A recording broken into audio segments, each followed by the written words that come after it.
ఫిబ్రవరి 20వ తేదీన నాకు మధ్యాహ్నం 2 గంటల సమయంలో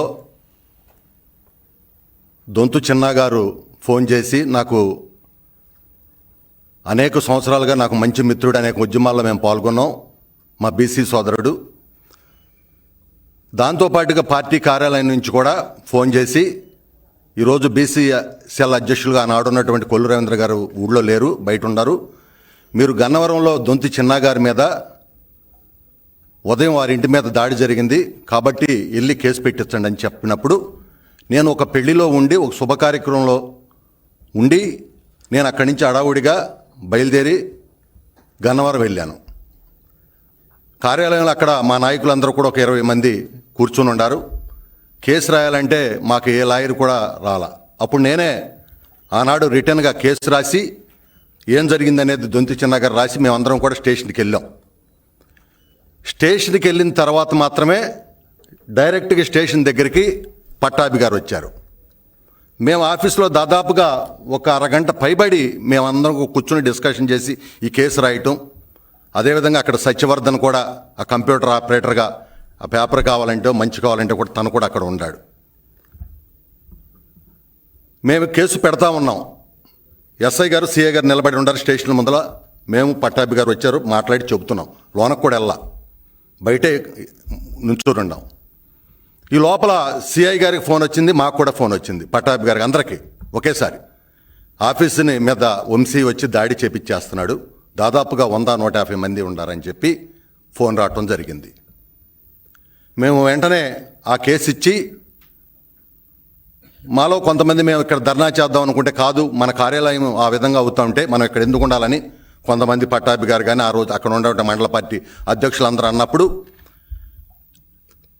నేను ఎందుకన్నానంటే ఈ మాట, 100-150 మంది ఉన్నారు, మనం తక్కువ మంది ఉండం, దాడి చేశారు, మన మీద కూడా దాడి చేస్తారు అనుమానంతో అన్నా.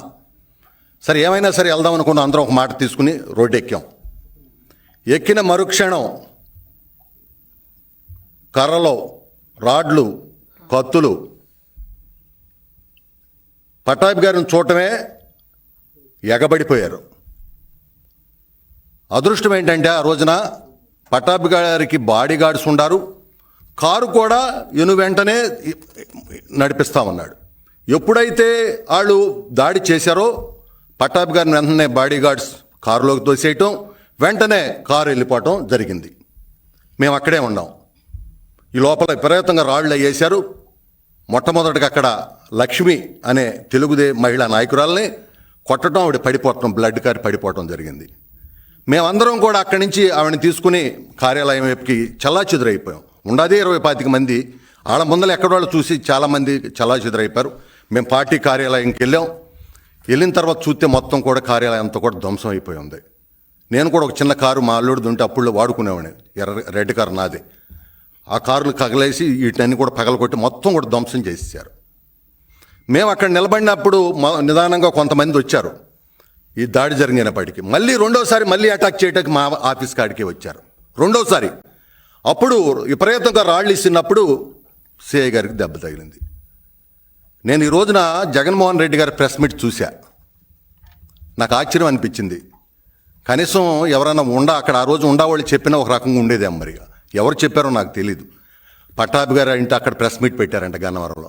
అసలు ఎక్కడ ప్రెస్ మీట్ పెడతానికి 150 మంది మీద పడితే ఆయన పంపించట్టు వెళ్ళిపోయాడు. ప్రెస్ మీట్ ఎక్కడ పెట్టాడు? ఆయన 100 మందిని ఎక్కడ తీసుకొచ్చాడు? ఆయన వచ్చింది లాస్ట్లో వచ్చాడు. ఒక బీసీ నాయకుడు దొంతి చిన్న కోసం మేము వెళ్ళాం. దారుణ నిజంగా ఆ రోజు ఉదయం కనుక దొంతు చిన్న ఉంటే ఉదయం దొంతి చిన్ననే ఏదో ఒకటి చేయాలని ఆలోచన తెలియారు. అదృష్టం కొద్ది ఆ రోజు కూడా ఆయన ఎక్కడో మీటింగ్కి వెళ్ళాడు. ఆ తర్వాత మేమందరం కూడా ఏంటి ఇలా జరిగింది, ఈ విధంగా జరిగిందని పోలీసులు ఈ లోపల రావటం, ఈ లోపల మమ్మల్ని అందరం కూడా మరి అరెస్ట్ చేయటం. నేను అడుగుతున్నా జగన్మోహన్ రెడ్డి గారిని, ఈరోజు మా తెలుగుదేశం పార్టీ కార్యాలయం మీద దాడి ఫుటేజీలు ఉన్నాయి. పట్టాభి గారు మీటింగ్ పెట్టారు, ప్రెస్ మీట్ పెట్టారని మీరే చెప్పారు. ఛాలెంజ్ చేస్తున్నాం. నిజంగా మేము ఎవరైనా ఒక కార్యకర్త అటు వెళ్ళినట్టు ఫుటేజ్ చూపిండి. మీకు దాడి జరిగినట్టు ఏమన్నా అక్కడేమన్నా పగిలితో చూపిండి. పట్టాభి గారు ప్రెస్ మీట్ పెట్టాడు గన్నవరంలో చూపిండి. మానేస్తాం రాజకీయాల నుంచి. ఎందుకు చెబుతున్నాం ఈ మాట? నీతి నిజాయితీగా మా తల్లిదండ్రులు, మా నాన్న కల్లు గీత కార్మికుడిగా కష్టపడి చదివితే చదువుకుని ఎన్టీ రామారావు గారి దయ వల్ల నేను ఎంపీపీ అయ్యి సర్పంచ్ అయ్యి ఈ స్థాయికి ఈరోజు ఇక్కడికి వచ్చాం. ఎంతో కష్టపడి, మాకు అబద్ధాలు చెప్పాల్సిన అవసరం లేదు. ఎంతో నీతి నిజాతికి ఒక సోషల్ వర్కర్ని నేను, బెస్ట్ సోషల్ వర్కర్ని Andhra Pradesh, best social worker Krishna జిల్లా. ఈరోజు కూడా 12 సంవత్సరాలుగా ప్రతిరోజు 100 మందికి అన్నం పెడతా ఉన్నటువంటి సంస్థలో నేను ఉన్నాను. నేను జైలుకి వెళ్ళాను, నాకు బాధ అనిపించింది. 14 రోజులు నాతో పాటు అభం శుభం తెలియనని ఆ చదువుకునే పిల్లలు వచ్చారు, ఉన్నత కుటుంబంలో ఉన్నటువంటి చదువుకునే బిడ్డలు వచ్చారు. వాళ్ళు పడిన బాధ వర్ణనాతీతం. ఆ రోజున జైల్లో ఏనాడు నేను ఊహించాలని నేను జైలుకి వెళ్తానని నా తల్లిదండ్రులు నీతి నిజాయితీతో పెంచారు. కానీ ఒక దుర్మార్గుడు వల్ల మేము జైలుకి వెళ్ళాల్సినటువంటి పరిస్థితి వచ్చింది. నేను అడుగుతున్నా, జగన్మోహన్ రెడ్డి, ఈ రాష్ట్రంలో ఇంత అరాచకం జరగటానికి, ఇన్ని దాడులు జరగటానికి నువ్వు కారణం కాదా అని నేను అడుగుతున్నా ఈరోజు మిమ్మల్ని. ఏమయ్యా, నువ్వు ప్రజావేదికలో మీటింగ్ పెట్టి ప్రజావేదికలో కూర్చుని దాన్ని చూసి కూల్చేయండి అన్నావే, అది చూసి నీ అనుచరులు నువ్వు ప్లాన్ చేసి జాతీయ తెలుగుదేశం కార్యాలయం మీద దాడి చేయించావు. అది చూసినటువంటి ఇంకొకడు గన్నవరంలో దాడి చేయించాడు. అది చూసిన ఇంకొకడు గుడివాడలో దాడి చేయించాడు. ఇవన్నీ బాగానే ఉంది. అసలు దీని మీద దాడి చేసేదేముంది? ఇంకొకడు బయలుదేరి చంద్రబాబు నాయుడు గారి ఇంటి మీదకే దాడి చేస్తే ఇంకా బ్రహ్మాండంగా ఉంటుందంటే, ఆ దాడి చేసిన జోగి రమేష్కి నువ్వు మంత్రి ఇచ్చావు. ఏ ఉద్దేశించి ఇచ్చావు? సమాజానికి ఏ రకమైనటువంటి మెసేజ్ ఇవ్వాలనుకుంటున్నావు నువ్వు చెప్పండి. సమాజానికి ఏం మెసేజ్ ఇవ్వాలనుకున్నావు? ఇది చూసి పల్నాడులో ఎస్సీ బీసీ మైనార్టీ వర్గాల్ని ఇళ్లలో లేకుండా చేశారు. అది చూసి జల్లయ్యని చంపేశారు. అది చూసి తోట చంద్రని చంపేశారు. అది చూసి సాక్షాత్ మీ ఎమ్మెల్సీనే డ్రైవర్ సుబ్రహ్మణ్యాన్ని చంపి డోర్ డెలివరీ చేస్తే ఆయన ఊరేగించి తీసుకొచ్చి నీ పక్కన కూర్చోబెట్టుకుని ఎక్కడికల్లో పక్కపక్కన నవ్వుతా ఉంటే ఎక్కడికి వెళ్తుంది రాజకీయం? చెప్పండి, ఎక్కడికి వెళ్తుంది ఈ రాజకీయం? ఎక్కడికి వెళ్తుంది? ఎక్కడికి తీసుకెళ్ళావు నువ్వు ఈ రాజకీయాన్ని? తప్పు కాదా ఇది? సమాజంలో ఇదేనా మీరు నేర్పింది 5 సంవత్సరాలు? పైగా ఇవాళ మాఫియా అంట. ఎవరు మాఫియా? అదేవిధంగా లా అండ్ ఆర్డర్ అంట. డీజీపీ ఎక్కడుంటాడండి? తెలుగుదేశం ఆఫీస్ బయట నుంచి చూస్తే డీజీపీ ఆఫీస్ కనపడిద్ది. అంటే దాడి చేస్తుంటే పోలీసు వాళ్ళ గురించి ఇవాళ చెబుతున్నావు నువ్వు. ఆ రోజు నీ డీజీపీని అడిగావా? కోతవేటు దూరంలో ఉన్న జాతీయ కార్యాలయం మీద దాడి చేసినప్పుడు ఏం చేశారని చెప్పండి. కోతవేటు దూరంలో దాడి చేస్తే ఎవరు మాట్లాడారు?